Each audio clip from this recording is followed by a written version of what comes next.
Bem, irmãos, uma escalada, né, para transmitir a mensagem da Palavra de Deus para a igreja, né, nesta noite. Se o Rodrigo tiver aí a versão aqui atualizada, essa aqui é a Vida Nova, né? Mas se não tiver, não tem problema, nós vamos ler aqui. Eu quero ler dois versículos, aliás, dois capítulos, né? Mas não é o capítulo todo, não precisa se assustarem, não. E pretendo ser bem breve. É Lucas capítulo 19, verso de 1 a 6, texto muito conhecido, né? Depois nós vamos retroceder lá no capítulo 8, mesmo Lucas. Lucas capítulo 19. Quero falar nessa noite da alegria da salvação.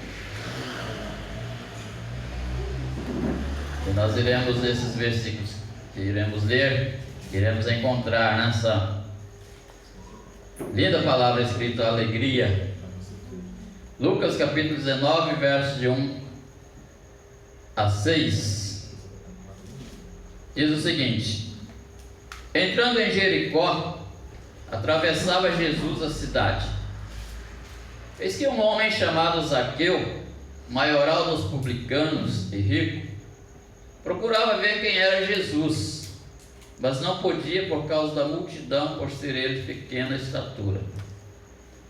Então, correndo adiante, subiu a um sicômoro, a fim de vê-lo, porque por ali havia de passar. Quando Jesus chegou àquele lugar, olhando para cima, disse: Zaqueu, desce depressa, pois me convém ficar hoje em tua casa. Ele desceu a toda a pressa e o recebeu com alegria. Capítulo 8, do mesmo evangelho, né, de Lucas, apenas o verso 40.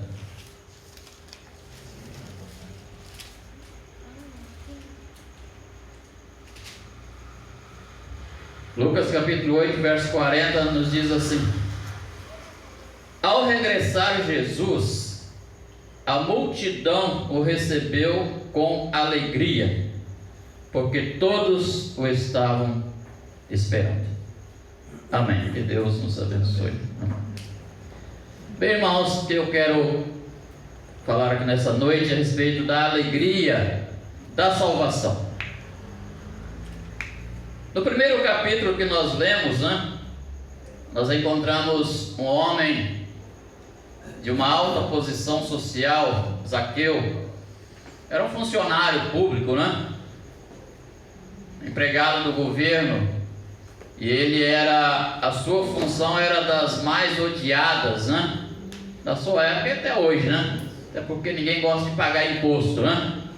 Embora que a Bíblia nos diz que devemos pagar, né, os impostos, né, das nossas autoridades, né? Que é imposto, né? Isso, Senhor Jesus. Então Zaqueu, ele era um cobrador de impostos, era um homem de vida pública, por isso diz publicano. E ele era rico porque, além do seu salário, né, certamente era um bom salário, ele era chefe, né, de uma equipe, mas ele pegava alguma coisa por fora, né, e porque depois ele diz isso.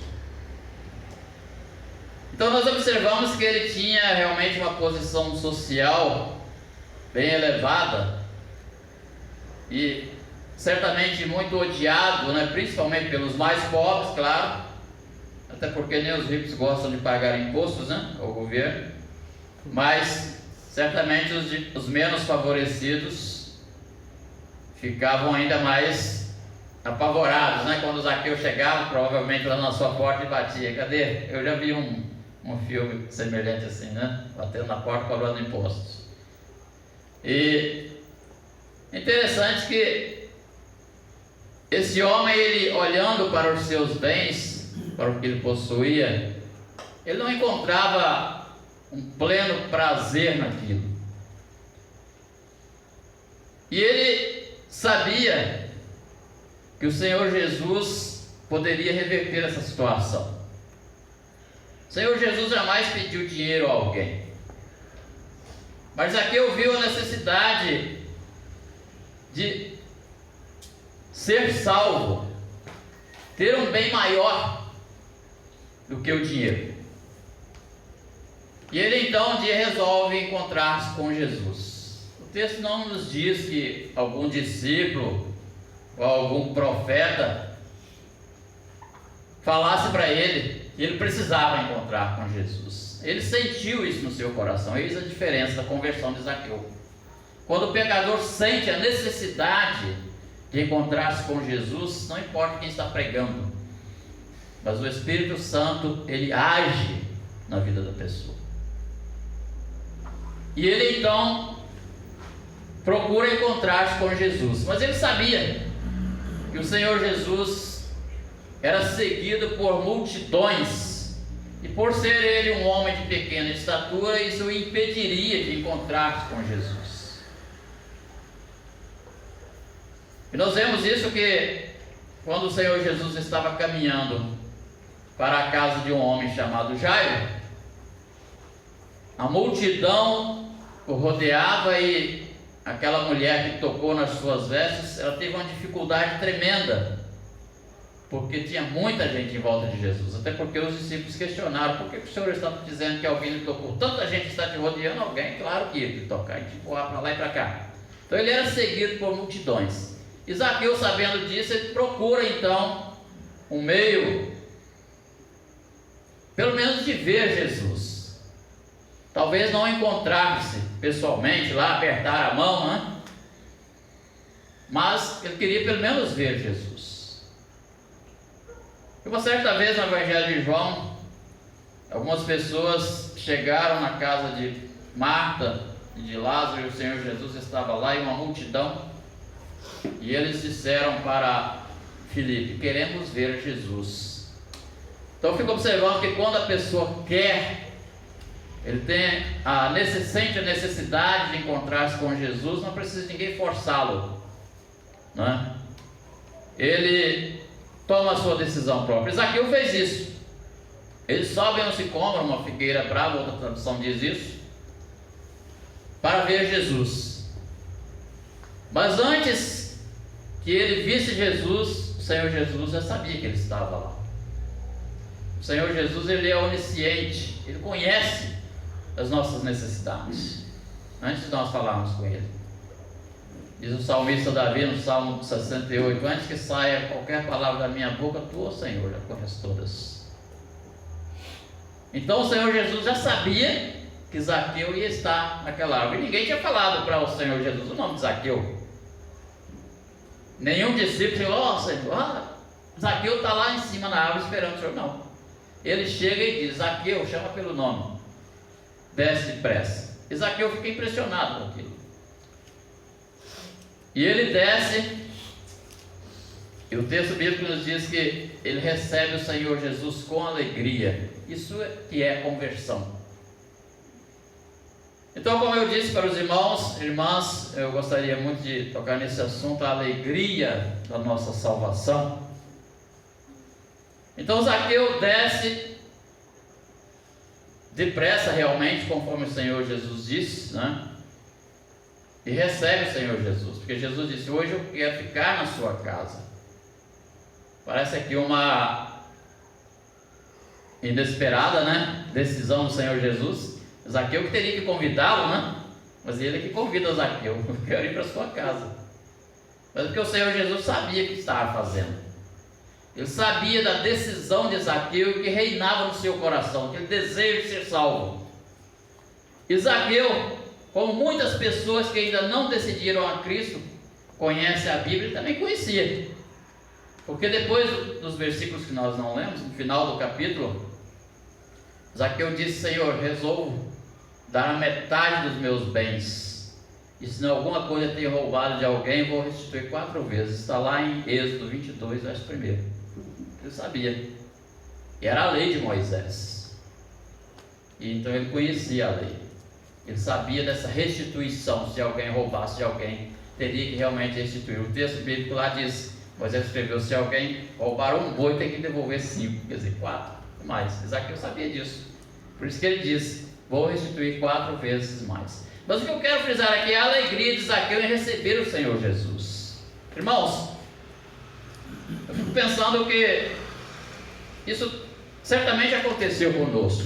Eu pelo menos lembro da minha conversão como que foi. O pregador estava lá na frente e quando ele faz o apelo eu não consegui ficar quieto. Eu tinha 18 anos, estou com 62, 40 e poucos anos, né, de conversão. Então eu fui lá na frente, aquela alegria, aquela euforia, foi mais 2 jovens comigo e nós decidimos a Cristo. E foi aquela alegria, a igreja, depois cantando um hino, orando conosco.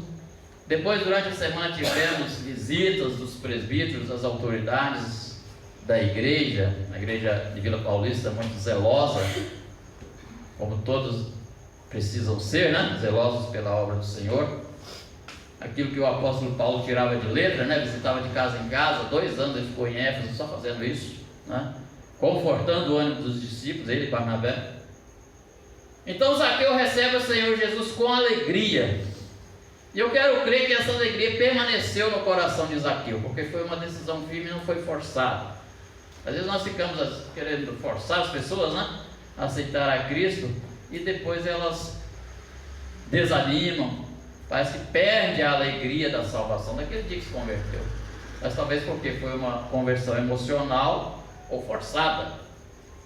Quando ela é livre, quando é a ação do Espírito Santo, quando o ser humano deseja realmente encontrar com Cristo, funciona assim como funcionou com Zaqueu. Ele desce depressa do seu, traduzindo para nós hoje, né? Não de uma árvore, mas do seu orgulho, do seu pecado, né? E ele aceita a Cristo, e Jesus então diz para ele: agora eu vou te dar um fardo leve. O meu fardo é leve, suave e leve. Isso aconteceu com Zaqueu. Não ouvimos mais falar de Zaqueu. Os irmãos podem ler a Bíblia toda que não verão mais ser relatada a história de Zaqueu. Então a sua conversão foi uma conversão firme. Se tornou um discípulo de Jesus. Discípulo é aquele que segue a Cristo. Todos nós somos discípulos do Senhor Jesus. Então eu fico observando que os problemas deste mundo não devem ofuscar a nossa alegria de sermos salvos. Nós precisamos manter essa alegria. E como mantê-la? Orando e buscando a leitura da palavra de Deus. Por isso que Pedro diz lá em 2 Pedro 3,18, né? Crescei na graça, no conhecimento de nosso Senhor Jesus Cristo. O irmão Valmir hoje pela manhã frisou bastante a respeito da união, né? União dos crentes. Quantas pessoas parece que não sentem o prazer de estar na casa do Senhor? Ficam em casa por nada. Se você perguntar por que não foi, não sabe nem explicar. Não tem um motivo, né? Uma razão suficiente. Simplesmente não vêm, não deixam de vir. E eu fico pensando, lembrando do Salmo 122, quando o salmista disse assim: alegrei-me quando me disseram, vamos à casa do Senhor. Salmo 122, verso 1. Como também o versículo que os irmãos leram aqui, Salmo 133, né? Como é bom e agradável viverem unidos, irmãos. Os hinos que o ministério cantou aqui, né? Eu queria até ter deixado esse hino que nós cantamos por último agora, né? Para finalizar a mensagem, mas porque a gente decidiu cantar, pensei, vou aproveitar agora, porque depois eu nem aguentaria cantar a Manhã Gloriosa, né? Está raiando. Falando da vida de Cristo, né? Então, quando nós decidimos a Cristo, né? Nós cremos no Senhor Jesus, aceitamos a Ele com aquela alegria, né? Como eu já disse. Mas essa alegria, ela precisa permanecer. Até quando? Até a vinda de Cristo. Os problemas deste mundo não podem, não devem ofuscar a nossa alegria. O Senhor Jesus falou isso, né? Em Mateus capítulo 5, verso 12 e 13.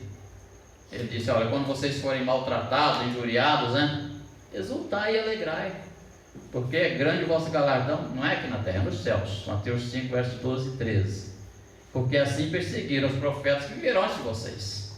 Às vezes nós achamos que o nosso fardo está tão pesado, e os profetas que vieram antes de nós. Leiam o capítulo 11 de Hebreus.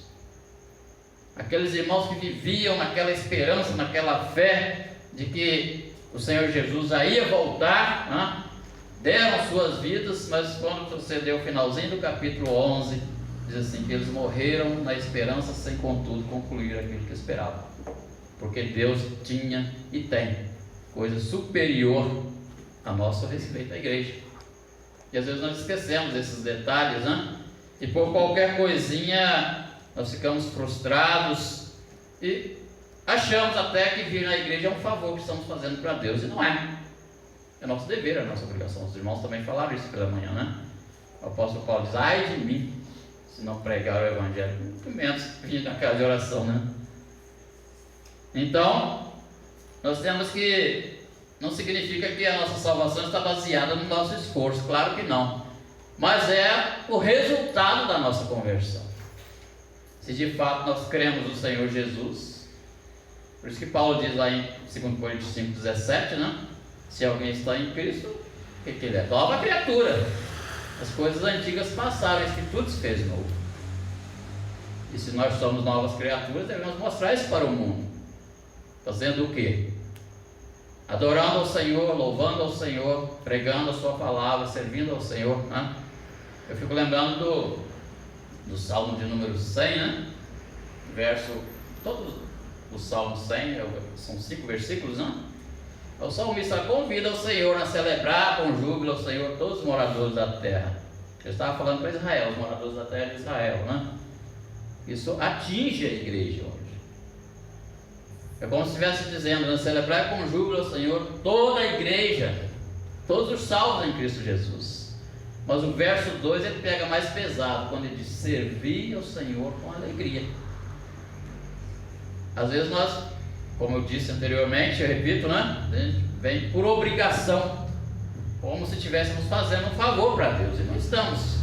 Favor ele fez, de enviar o seu Filho ao mundo, e lá na cruz do Calvário ele pagar o preço da nossa salvação. Nós não fazemos nenhum favor para Deus. Por mais que você se esforce, no trabalho da obra do Senhor, você não está fazendo nada. Somos servos inúteis, Ainda somos servos inúteis. Diz o profeta Isaías que as nossas justiças são como trapos de imundícia. Você pensa que você é grande coisa? Não é nada. Mas às vezes a gente pensa que é, E Zaqueu ele não pensou nisso. Zaqueu certamente pensou, eu sou um inútil. Eu sou um inútil, eu preciso encontrar com Jesus. Eu vou subir nessa árvore, dê o que dê, mas eu preciso encontrar com Jesus. Embora o texto diz que ele queria ver, já era o suficiente para ele crer. Ele viu e creu e recebeu o Senhor Jesus com alegria. Então, irmãos, a única coisa que a Bíblia nos relata que pode tirar a nossa alegria, a alegria da nossa salvação, chama-se pecado não confessado. A partir do momento, claro, que todos nós somos pecadores, temos nossos erros, nossas falhas. Mas o que diz a palavra de Deus? Se confessarmos, 1 João verso 7, se confessarmos os nossos pecados, Ele é fiel e justo para nos perdoar os pecados e nos purificar de toda a injustiça. Mas no verso 5 ele diz, Deus é luz e não há nele treva nenhuma. Se dissermos que estamos nele e não praticamos a verdade, não andamos na luz. Deus é luz e não há nele treva nenhuma. Então nós precisamos também ser luz. Zaqueu foi aqui para aquela multidão luz. Até porque os discípulos ficaram preocupados. Olha, mas o Senhor Jesus entrou na casa de um pecador, mas ele veio para isso. Então a única coisa que pode tirar a nossa alegria, chama-se pecado. E nós vemos isso no Salmo 51. Quando Davi faz aquela oração ali bonita, eu fico pensando que todo crente deveria fazer a oração de Davi, porque nós somos pecadores tanto quanto Davi. E no primeiro versículo ele diz, tem misericórdia de mim, ó Deus, segundo a sua benignidade, apaga as minhas transgressões. Nós também somos transgressores. Diz Tiago que se alguém tropeçar em uma vírgula, tropeçou em toda a lei. Quem é aqui que não tropeça? Mas quando ele chega no Salmo 51, quando Davi vai orando, e quando ele chega lá no verso 12 e 13, ele diz assim, restitui-me a alegria da tua salvação e sustenta-me com o espírito reto. Aí no verso 13 ele diz uma coisa muito importante que me chama muita atenção. Ele diz assim: e assim então anunciarei aos pecadores o seu caminho e eles se converterão a ti. Significa que se eu estiver em pecado, não adianta eu pregar para ninguém. O Espírito Santo não atuará nas minhas palavras. Ele poderá, sim, claro, transformar o pecador, independente daquilo que eu estou falando. Mas Davi, o que ele pensou? Que se eu estiver em pecado, como eu vou pregar para o pecador se converter se eu estou no erro? Então no verso 13 ele diz: e assim eu vou anunciar a tua palavra aos pecadores e eles se converterão a ti. Mas primeiro, restitui-me a alegria da tua salvação. É isso que acontece. A nossa comunhão, ela é imediatamente interrompida e nós perdemos a alegria da nossa salvação se pecarmos contra Deus e não confessarmos. Claro, porque Davi estava confessando o seu pecado. A nossa comunhão, diz o apóstolo São João, 1 João 1, verso 3, né? A nossa comunhão é com o Pai e com o seu Filho Jesus Cristo. Então, irmãos, no segundo texto que nós lemos, de Lucas capítulo 8, verso 40, nós vemos ali que nos versos anteriores, né, o Senhor Jesus, ele tinha entrado num barquinho com os discípulos e ordenou a eles que passassem para o outro lado do mar. Era o mar da Galileia, né? A tradução da minha Bíblia aqui diz lago, né? Outra tradução diz mar. Mar significa muitas águas, né? Não simboliza exatamente que é aquele mar de água salgada. Lá era água doce, mas mar quer dizer isso, muitas águas. E ele então, naquele meio do mar ali, enfrenta a tempestade.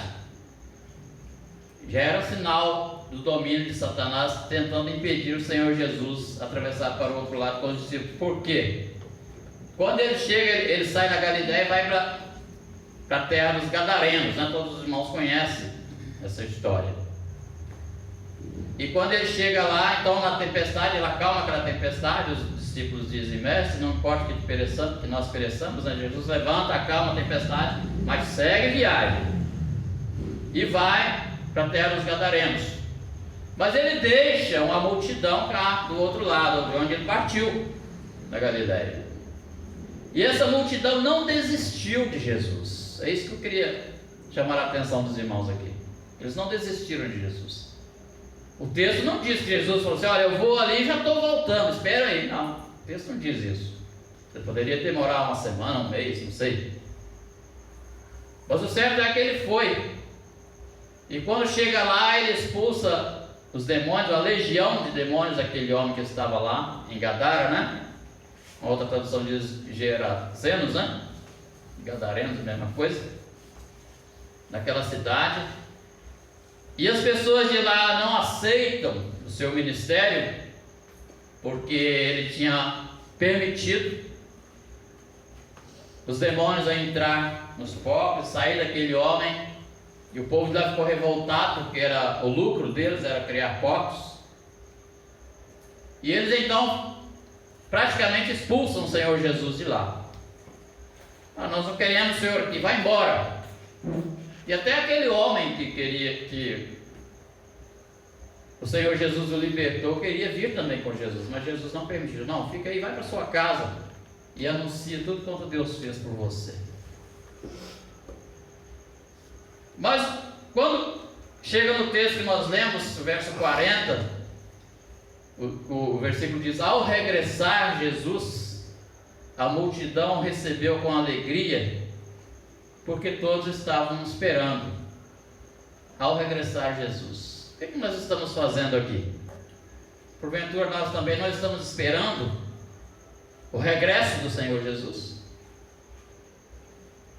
Aquela multidão, como eu disse, eles não sabiam quanto tempo. O Senhor Jesus não disse: eu vou ficar 3 dias, uma semana, 15 dias, não sei.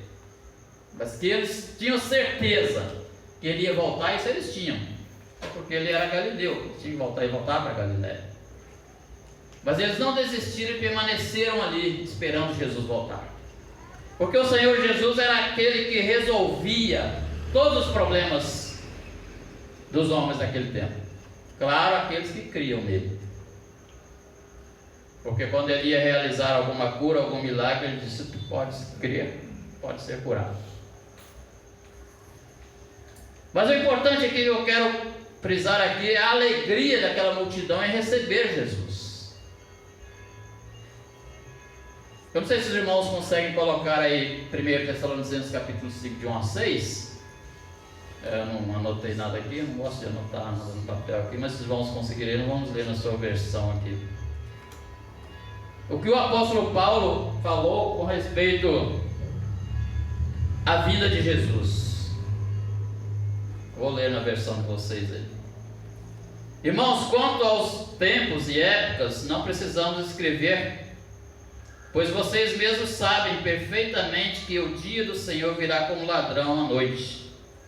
Quando disserem paz e segurança, a destruição virá sobre eles de repente, como as dores de parto à mulher grávida, e de modo nenhum escaparão. Agora, olha só o que ele está falando para os crentes agora. Mas vocês, irmãos, não estão nas trevas para que esse dia os surpreenda como ladrão.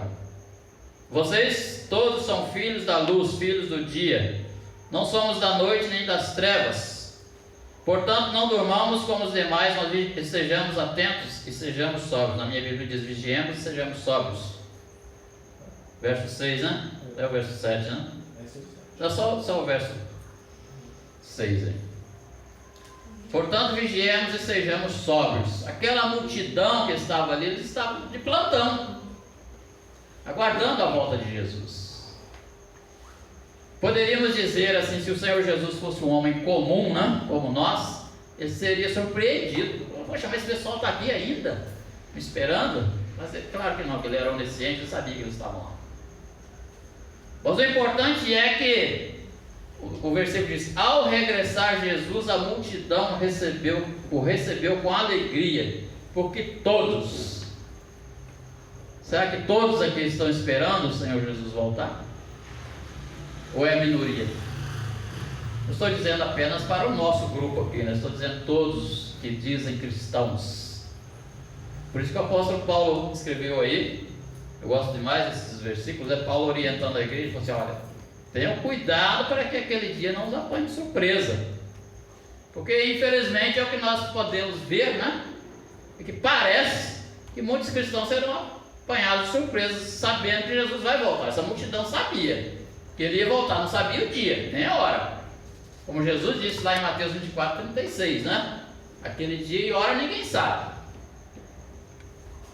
mas somente meu Pai que está nos céus. É claro que hoje ele sabe que ele está com o Pai, mas como homem ele disse isso. Mas essa multidão não desistiu de esperar o Senhor Jesus. E nós, às vezes, como disse, né? Quando chegamos mais ou menos no meio do caminho, né, da nossa jornada aqui, começamos a desanimar, como se estivéssemos duvidando da sua promessa e da sua vinda. Os sinais estão aí: guerras, rumores de guerras, terremotos em vários lugares. Sexta-feira eu assisti, e lá em Marrocos caiu quase todas as casas lá, né? Vocês viram isso, né? Um monumento histórico lá, a igreja que tinha não sei quantos anos lá, caiu a torre, caiu a parede da frente, morreram 2.000 pessoas, que eles conseguiram contar, né? Mas depois disso tinha mais de 2.000 desaparecidos. Então nós vemos que os sinais da vinda de Cristo estão aí.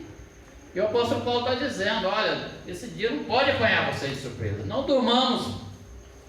Ele não está falando aqui do sono natural, que esse sono é importante, Deus nos deu para nosso descanso físico, né? Tanto é que o salmista Davi diz: eu deitei e dormi, acordei porque o Senhor me sustentou, né?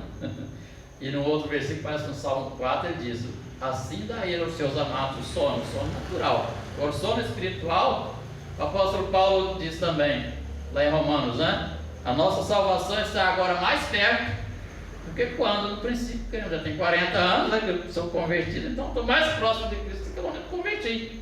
E assim sucessivamente, os irmãos. E se tem 2.000 anos que Jesus veio e prometeu voltar, estamos às portas. Ele não prometeu lá em João 14, verso de 1 a 3, né? Não se turbe o vosso coração, não fiquem preocupados com os problemas do mundo. Creiam em Deus. Vocês não dizem que creem? Creiam também em mim, como Zaqueu fez aqui. Desceu depressa e abraçou o Senhor Jesus e o recebeu na sua casa. E hoje, qual é a casa que o Senhor Jesus quer entrar? O apóstolo Pedro diz: vós sois casas espirituais, nosso corpo, nosso coração. Hoje ele não está pessoalmente, fisicamente, para fazer como fez com Zaqueu: eu quero ir para a sua casa. Mas no sentido espiritual, ele quer entrar no nosso coração e quer que nós vivamos isso, ter a presença do Senhor constantemente na nossa vida, no nosso coração. Então aquela multidão recebeu o Senhor Jesus com alegria. Interessante, outro dia, vendo alguém falando para o outro, outro rapaz, disse: rapaz, eu acho que eu não vou na igreja mais não, eu vou ficar em casa, o que você acha? Aí o outro falou assim: não, você pode ficar em casa, quando Jesus vir, você fica em casa também. Continua em casa, não vai para o céu não. Não quer dizer que eu vim da igreja que eu vou para o céu, claro, mas a nossa frequência dos trabalhos do Senhor é sinal de que nós somos realmente convertidos e que vêm os problemas, que vêm as aflições. Paulo diz lá em Romanos 8,18, tenho por certo que as aflições do tempo presente não são para comparar com a glória que nos há de ser revelada. Mas às vezes nós achamos que os problemas aqui desse mundo, supera a glória que o Senhor tem para nós. Claro que não.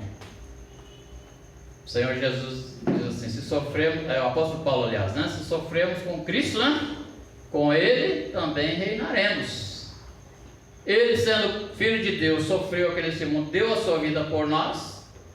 Por isso que o apóstolo Paulo diz também: nós também devemos dar a nossa vida, por Cristo, pelo seu ministério, pela sua obra.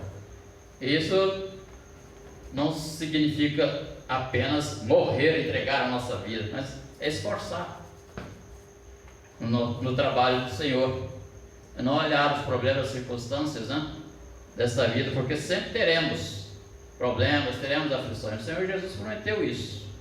Em João capítulo 16, verso 22, o Senhor Jesus disse assim: olha, vocês vão estar por um período de tempo contristados, mas eu vou voltar e vou trazer uma alegria para vocês que ninguém vai poder tirar.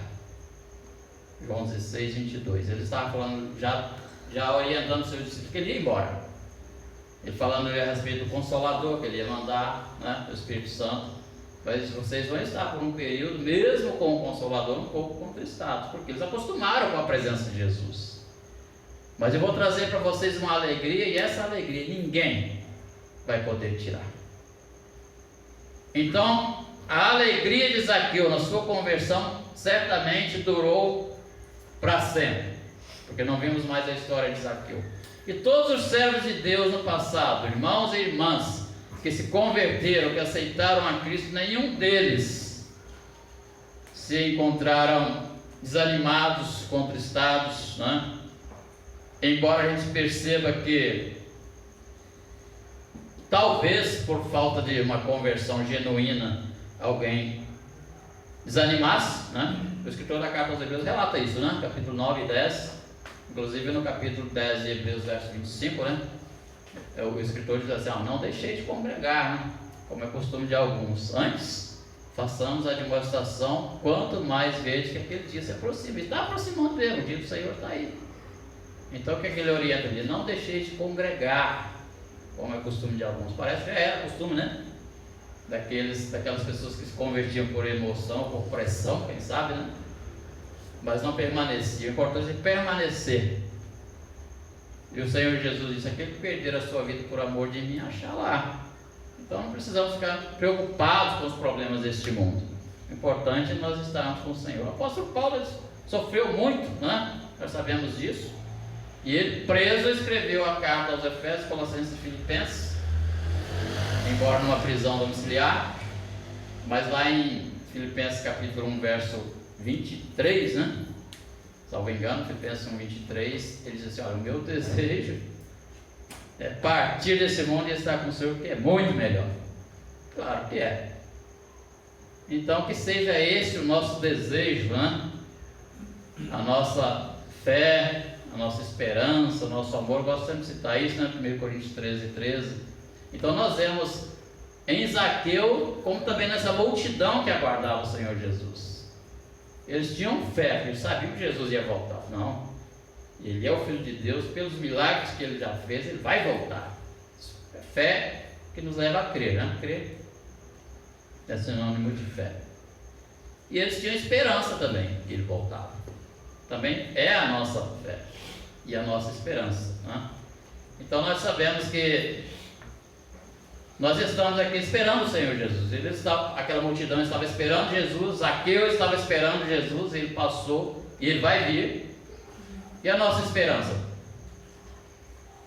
é de que ele vai voltar. O apóstolo Paulo diz em 1 Coríntios 15, verso 19, né? Se a nossa esperança se limita apenas às coisas desta vida, somos mais infelizes todos os homens. Então o que nós estamos fazendo aqui? Falando para o mundo que somos crentes, nós não temos esperança. Se a nossa esperança se limita apenas às coisas daqui, isso aqui vai acabar, né? Tudo vai acabar. O apóstolo Pedro diz, 2 Pedro capítulo 3, ele fala ali da vinda de Cristo e o que vai acontecer, né? Com respeito à transformação, né? Do mundo. Tudo vai passar por uma renovação. João capítulo 21, Apocalipse capítulo 21 também, o apóstolo São João fala disso, né? Novos céus, nova terra. Então a nossa esperança não é ficar aqui. E Paulo ele fala lá também em Filipenses 3, 20 e 21, diz que a nossa cidade está nos céus, de onde esperamos o Senhor Jesus Cristo, que transformará o nosso corpo de humilhação para ser conforme o corpo da sua glória, segundo o eficaz poder que ele tem de subordinar a si todas as coisas. Então é isso que vai acontecer. Nós estaremos com o Senhor. Então que a nossa esperança, né, possa ser sempre alegre, né? Eu me lembro de Romanos 12:12 também, primeira parte do versículo, o apóstolo Paulo diz: alegrai-vos na esperança. Então nós precisamos ser pessoas alegres. Isso não significa que eu tenho que ficar rindo para todo mundo também, né? Essa alegria é interior, é espiritual, não é que eu tenho que ficar rindo, fazendo palhaçada. Ó, fulano é crente, olha como que ele está alegre. Não, não é isso. A Bíblia não fala mais disso, né? A alegria é espiritual, interior. É óbvio. É isso aí. Que nós possamos, irmãos e irmãs, viver, né? Uma vez que a nossa salvação é pela graça, né? Através da fé, nós possamos viver essa graça, né? Viver em paz uns com os outros, na alegria, né? De que um dia o Senhor Jesus vai vir. E pelo contrário, aqui, a multidão o recebeu com alegria. Quem vai receber? Ele, né? Ele que vai receber a igreja. O apóstolo Paulo diz que o Espírito Santo será o condutor da igreja, né? Então nós iremos subir para encontrar o Senhor nos ares, né? Como está em 1 Tessalonicenses capítulo 4, verso 17, o apóstolo Paulo diz assim: e assim estaremos para sempre com o Senhor. Essa é a nossa alegria, é a nossa fé, é a nossa esperança. E o amor, quando Paulo diz que o maior deles é o amor, porque Deus é amor, nós estaremos para sempre com o Senhor, então vai reinar sempre o amor. A fé e a esperança deixará de existir, não precisará mais de fé. Uma vez que a fé é para crer, nós vamos crer em que nós estaremos com Ele, né? Esperança também não vai existir lá nos céus, porque nós estamos esperando, não vamos esperar mais, estaremos com Ele. Você espera uma coisa que não está com você, quando chega, acabou a esperança, né? Um parente vem te visitar, você está esperando, chegou, acabou a esperança, você fica esperando que ele vai embora, né? Mas, o contrário, né? Nós estaremos para sempre com o Senhor. Isso aí você acorda igual. Né? Por isso que eu estou alegre aqui, né? Já que eu estou falando de alegria, né? Que Deus em Cristo nos abençoe e nos ajude para que nós possamos realmente sermos crentes felizes, né, espiritualmente, embora, né, vivemos no meio da tribulação, sabendo que o apóstolo Paulo diz que as tribulações produzem experiência, nós vamos ser mais maduros, né, mais experientes, mas no finalzinho ele diz assim: mas as tribulações produzem também esperança, e a esperança não confunde. Por quê? Porque o amor de Deus está em nossos corações, foi derramado. É por isso que o amor é o maior de todos, maior que a fé, maior que a esperança, é o amor. Deus é amor, Ele derramou esse amor nos nossos corações, e se nós de fato nos convertemos, amamos o Senhor, é porque nós amamos o Senhor. Então nós vamos esperar venha o que vier, as tribulações que vierem, Deus estará conosco para sempre, né? Apocalipse capítulo 21, verso 4, né? O apóstolo São João escreveu assim: Deus mesmo estará com eles e será o seu Deus, né? E Deus enxugará de nossos olhos toda lágrima. Ali sim, não haverá mais morte, nem pranto, nem clamor, nem dor, porque as primeiras coisas passaram, né? Não haverá mais necessidade de fé nem de esperança. Estaremos para sempre com o Senhor. Amém. Amém.